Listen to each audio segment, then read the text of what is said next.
नमस्कार दोस्तों, कैसे हैं आप सब। उम्मीद करता हूँ आप सभी लोग बहुत ही अच्छे होंगे। आज की कहानी 1950 की है। उत्तर प्रदेश के रानी बाजार गांव में एक राम प्रकाश तिवारी नाम का एक आदमी रहता था। उसकी एक 5 साल की लड़की थी। उस लड़की को कैंसर की बीमारी थी। तिवारी जी ने उसका इलाज कई अस्पतालों में करवाया, लेकिन फिर भी वो जिंदा नहीं बच सकी। एक दिन अचानक रात को 1 बजे उस लड़की की मौत हो गई।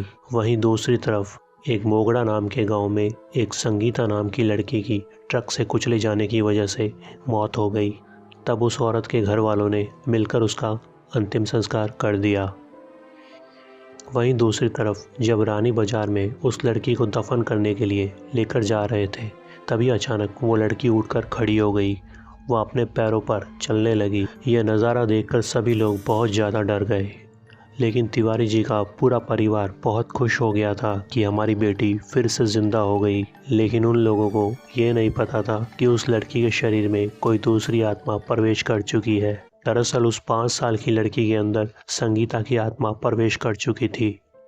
वह अलग जगह जाकर बहुत परेशान सी रहने लगी। उसका खाना खाने का भी मन नहीं करता था, लेकिन उसकी माँ उसे ज़बरदस्ती खाना खिला देती थी। एक दिन वो लड़की अपनी माँ के साथ अपने मामा के घर जा रही थी।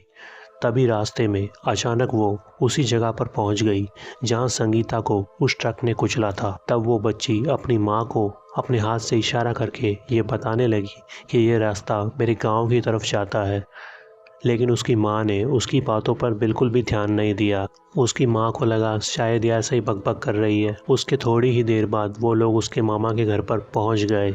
उसके मामा के घर पर संगीता के गांव की एक औरत आई हुई थी जिसका नाम सिमरन था। संगीता की आत्मा ने उस औरत को पहचान लिया। वह उसे आवाज़ लगाकर अपने पास बुलाने लगी। जब सिमरन ने उस छोटी सी बच्ची के मुंह से अपना नाम सुना तो वो हैरान रह गई। उसने उस बच्ची से जाकर पूछा कि तुम कौन हो, तुम मुझे कैसे जानती हो।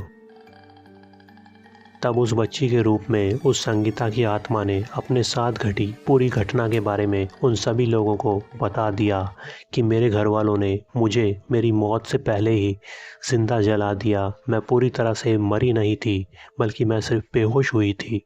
जब मेरे पास रहने के लिए कोई शरीर नहीं था तो मैं इस बच्ची के शरीर में आकर रहने लगी। उसकी दुख भरी दास्तान सुनकर उन सभी लोगों के आंखों में आंसू आ गए। आखिर में सिमरन ने पूरे गांव को संगीता की मौत की सच्चाई बता डाली। जब संगीता के घर वालों को इस बात का पता लगा तो वो सब उससे मिलने के लिए आए और उससे माफ़ी मांगने लगे कि हमें माफ़ कर दो, हमें नहीं पता था कि तुम जिंदा हो, वरना हम तुम्हें कभी नहीं जलाते। तब उनकी बात सुनकर आखिर में संगीता ने अपनी पूरी फैमिली को माफ़ कर दिया। वह उनके साथ वापस अपने गांव में रहने चली गई। उस दिन के बाद वो उस बच्ची के शरीर में रहकर अपनी पूरी ज़िंदगी खुशी खुशी बिताने लगी। तो दोस्तों, आज की कहानी में सिर्फ इतना ही। उम्मीद करता हूँ कहानी आपको अच्छी लगी होगी। अगर अच्छी लगी है तो वीडियो को लाइक करें, कमेंट करें और चैनल को सब्सक्राइब करना ना भूलें। मैं मिलूँगा आपसे ऐसी किसी नई वीडियो में। तब तक के लिए बाय बाय।